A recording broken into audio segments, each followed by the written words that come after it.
Existe diferença sobre o percentual de gordura corporal e onde a gordura se acumula? Sim, nós já sabemos que a maior concentração de gordura na região abdominal é o que de fato é mais perigoso. Essa gordura abdominal, principalmente a gordura visceral e aquela que pode se acumular inclusive em alguns órgãos, é a que é mais preocupante para a nossa saúde. Então sim, hoje a gente sabe que não é apenas o MC, mas sim a barriga. Então, Camila, qual é a relação dessa gordura abdominal com saúde e longevidade? Precisamos sim nos preocupar, porque a gordura, o tecido gorduroso, principalmente nessa região visceral, que é aquela que a gente nem consegue avaliar no consultório, porque no consultório o que a gente consegue pegar com o plicômetro é a nossa gordura subcutânea. Então tem aquela gordura que é a gordura visceral, que é aquela gordura mais dura, que é o corpo que a gente chama daquele corpo maçã. Porque tem o maçã, que é aquele que acumula gordura mais na região abdominal, e o corpo pera, que acumula gordura nessa região, que é dos membros inferiores. Então, qual que é essa diferença? Esse tecido gorduroso, ele consegue produzir citocinas pró-inflamatórias, substâncias que são inflamatórias e que passam a inflamar muito mais o seu organismo. Uma das questões que eu preciso salientar aqui é o quanto que se aumenta o risco para resistência à insulina.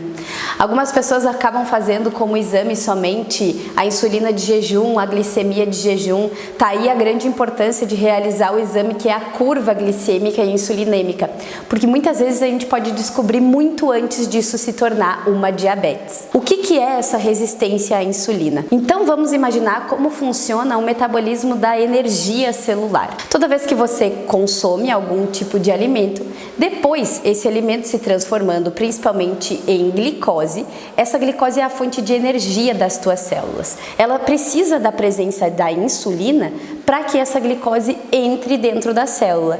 Essa glicose é como se fosse a gasolina do teu carro, é como se fosse, de fato a tua energia. Então, essa glicose dentro da tua célula vai ligar todas as tuas células e fazer com que o teu metabolismo funcione. O que acontece é que quando nós estamos com esse excesso de inflamação, nós acabamos nos tornando resistentes à presença da insulina. Essa insulina que funciona como se fosse uma fechadura, ela vai ali, abre a tua célula para que a glicose entre para dentro da célula e funcione então como energia. Então, quando nós estamos produzindo essas citocinas inflamatórias, a tua célula começa a se tornar resistente, essa fechadura não encaixa mais muito bem.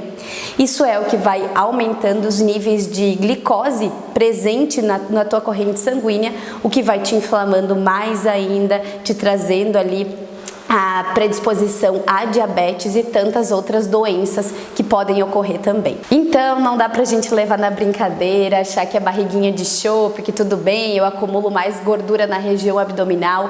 Essa é a gordura que é mais preocupante. Nós precisamos sim nos alertar sobre ela e fazer condutas nutricionais que acabam sendo diferentes e às vezes um pouco mais rígidas, que é para que esse processo aconteça e que a gente consiga assim diminuir essa inflamação. E como vou avaliar se essa minha circunferência da cintura está elevada? A gente trabalha comparando a circunferência da cintura com a circunferência do quadril. É uma relação cintura-quadril.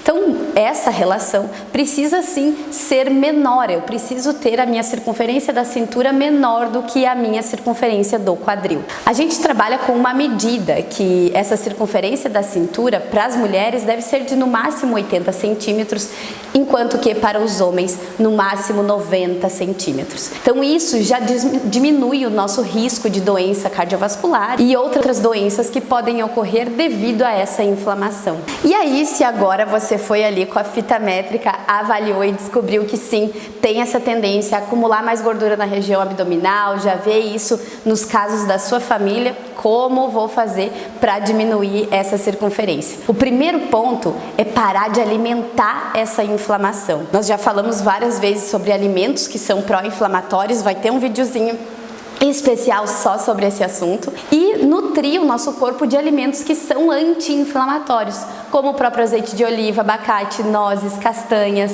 o caso das frutas, principalmente frutas vermelhas, peixes, o consumo de legumes, verduras. Por isso que eu insisto nisso, que é para que vocês entendam que esses legumes e verduras não estão servindo somente como fibras, mas eles nos oferecem muitas substâncias que são anti-inflamatórias e que ajudam a combater essa situação. Então agora não quero mais ver vocês avaliando IMC, se o IMC está correto, eu estou dentro de um peso ideal, mas sim avaliem a relação cintura-quadril.